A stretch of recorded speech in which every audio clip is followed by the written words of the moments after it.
All right, AP Calculus, this is 2.5 Infinite Limits, and let me tell you what we're going to do. Very quick, very short lesson.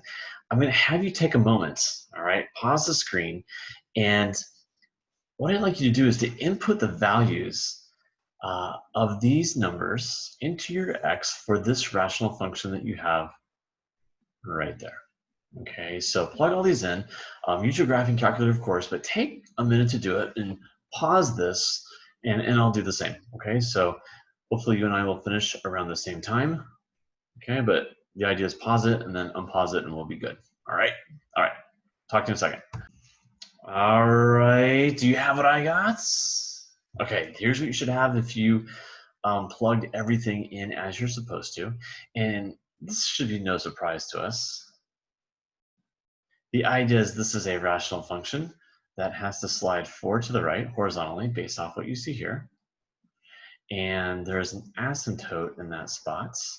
And as we move closer and closer and closer to 4, it's kind of written a little bit backwards, it does get more and more negative.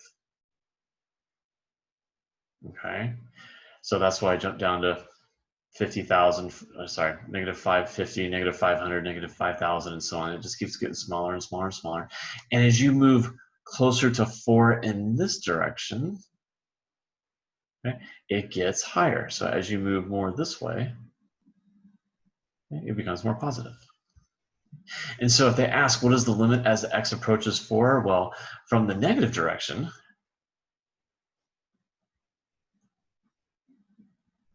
I'm going to call this just f of x. Yeah, you get negative infinity. Okay. If you do it from the other direction, in the positive direction, you get positive infinity. And what does that mean? Well, if these are not the same, that means the limit does not exist. Okay, so that's what I would write for this. You know, had they asked us just these basic ones with a negative or a positive sign for each of those directions, then you can actually write one of these. Okay, but because they asked just the general one, you have to test both of them and see if they match up. If they were both the same, like if they were both positive infinities or both negative infinities, then you can write that, okay? But because they're different, it does not exist, okay? Let's keep in mind, while they don't really give us, this is a rule in the book, I just think they're important to know. Okay? Keep in mind that as x goes to infinity, sorry, x goes to 0 in the positive direction for 1 over x, okay, so here's 0.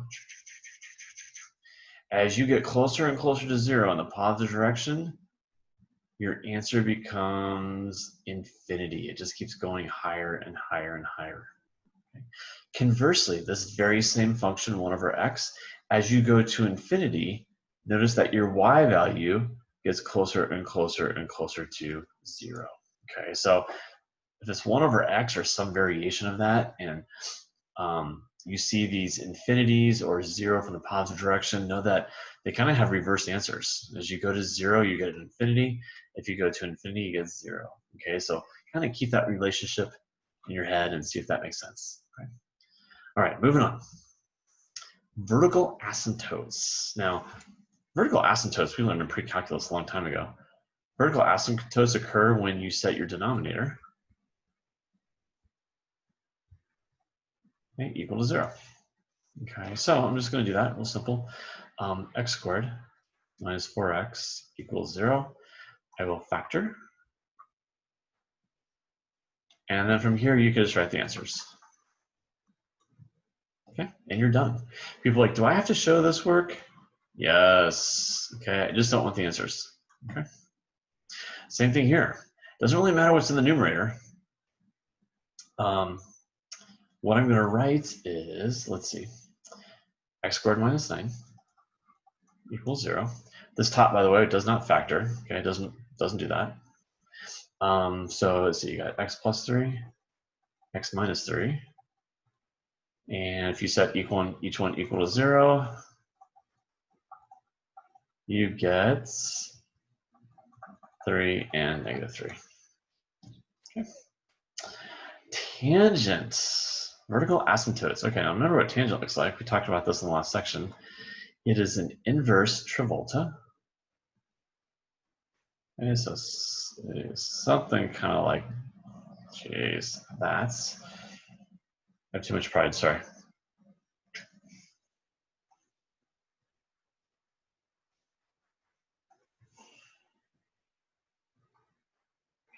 Ooh, this is a bad color. Okay, so that's a little better. Okay, and remember that there's asymptotes at pi over 2 and negative pi over 2. Okay, and if you drew another one, okay, this one would be at 3 pi over 2. And every distance of pi, because that's the distance between these asymptotes, that's the period, you have a new asymptote. So how do you do this again? Well, it's similar to the cotangent one I did before. Just pick one, okay? And then I'm going to add the period to this, because at every pi, I'm going to get another asymptote.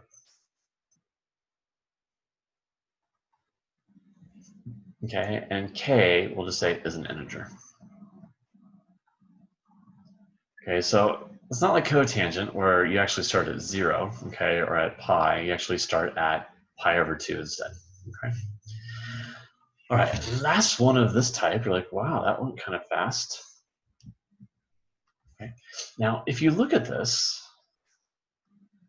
you're like, okay, vertical asymptote. Well, I'm just going to set this bottom equal to 0, which you can, okay? However, unlike what I have over here where this didn't factor, this one does. Okay, it's not a tough factor. I think it's x plus 1 and x plus 2. And what do you notice happens in this particular case? Yes, something does cancel out. In fact, it is the x plus 2's, okay? Now, if the x plus 2's cancel, something unique does happen here, okay? But let's talk about that in a second. What's going to happen with this x minus 2, that will be the only thing that I set equal to 0. Okay, so I will have an asymptote at x minus 2 equals 0 or at x equals 2. Okay. Now, what about this part I crossed out? Yeah, I mean, it's true. As soon as you plug in negative 2, you're going to get a 0, okay, in your denominator, but you're also going to get a 0 in your numerator. Okay, so here's the deal. You still set this equal to 0. Okay, even though it canceled out with an identical binomial on top. The only difference is I'm not going to call this an asymptote. This is actually a hole. Okay, so any item that has double canceling, you cancel both the top and the bottom. Okay, it's not going to be an asymptote, but it'll actually be, that's an M by the way, a hole. Okay, so you have to be able to distinguish the difference. Okay, things that don't cancel out with something from the top to the bottom would be the asymptote. Okay, all right, so sometimes a little more than just setting the bottom equal to 0. Sometimes you have to do something at the top and then see if there is that, again, that counseling item. So, all right, last question, and this is, it's true, this is the last question in the set. It says find the limit as x approaches 2 for x squared plus 4x all over x minus 2. Okay, now, as I look at that, you'll notice that, yeah, there's an x minus 2 on the bottom.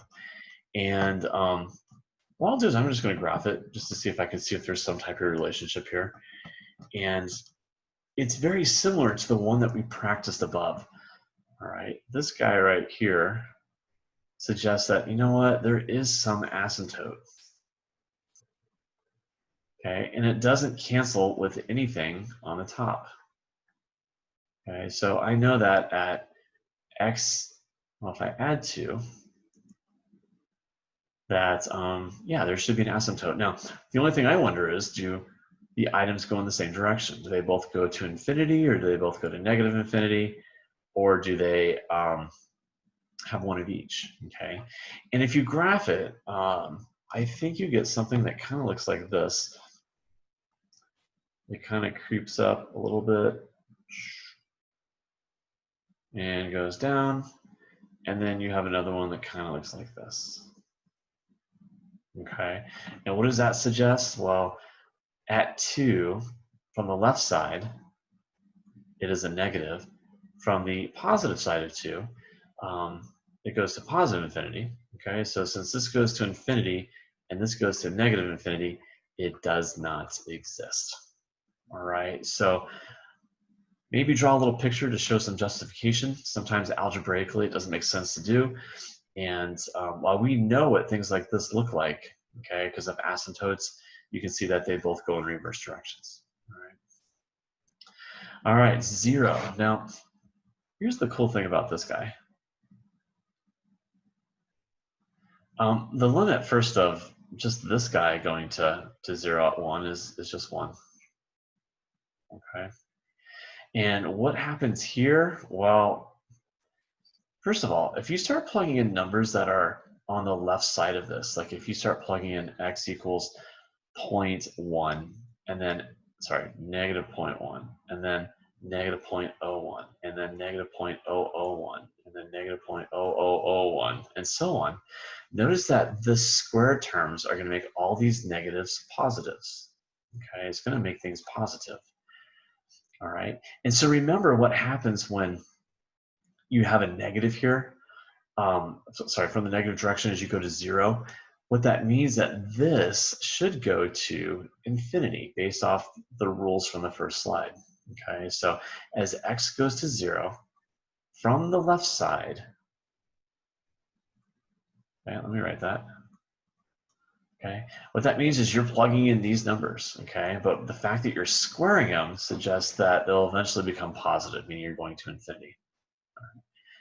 And when you do the limit as x goes to 0 from the right side, and you start plugging in the same types of numbers, x equals 0.1, x equals 0.01, 0.001, and so on, you find that, again, well, they're already positive to begin with, and when you square them, they stay positive, but this also goes to infinity, okay? You're eventually going to get some picture that goes up from 0 to that side and up to 0 from that side, and 1 plus infinity is just infinity here and infinity here. So in the end, you get infinity. All right. Cool. All right. The next part is really just the significance of tangents. Okay.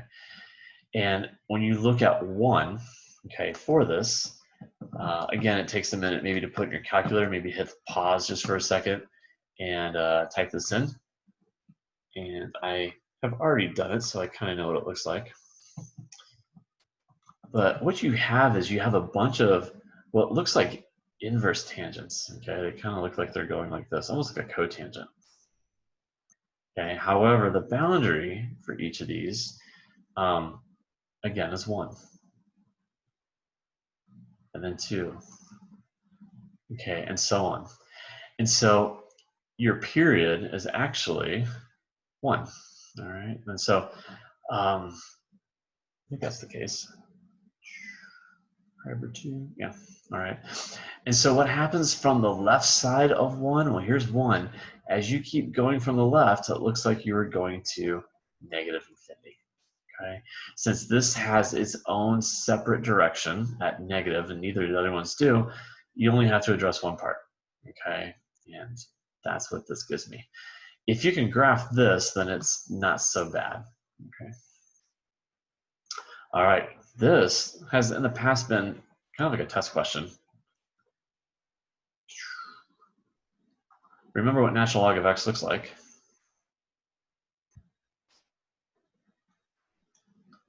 Sometimes I don't draw things well, but I always nail the natural logs, as far as I can remember, okay? Just want to give myself a little pat on the back. 0 from the positive direction. So what's happening as 0, we get closer and closer to 0, closer and closer to 0 here. I wish it wouldn't show that. I don't know why it does. It just does, but you can't switch colors. As you get closer and closer to 0, that means this gets further and further down, okay? Which means it goes to negative infinity. All right. All right, I think this last one, again, has two pieces. One is your x squared, and one is the 1 over x squared. And the idea for this first piece is as this gets closer to 0, you're just going to get 0. It doesn't really matter which direction it goes to. Okay, so x squared just looks like this. And if you go from 0 from this end or 0 from this end, it's still 0. Okay, so they ask only about this piece. Now, remember that this is a negative. However, the negative numbers that you plug in here, like negative 0.1,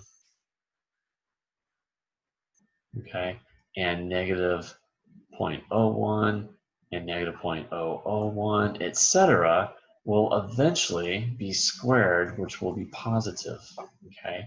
And remember the limits as x goes to 0, whether it's negative or positive, for 1 over x or x squared, like we talked about before, will go to infinity, okay? And is it positive infinity or negative infinity? Well, typically, if it was 0 from the left, you would say it's negative infinity because you have these negative numbers, but because you are squaring them, it will make them positive. And so your answer is positive infinity.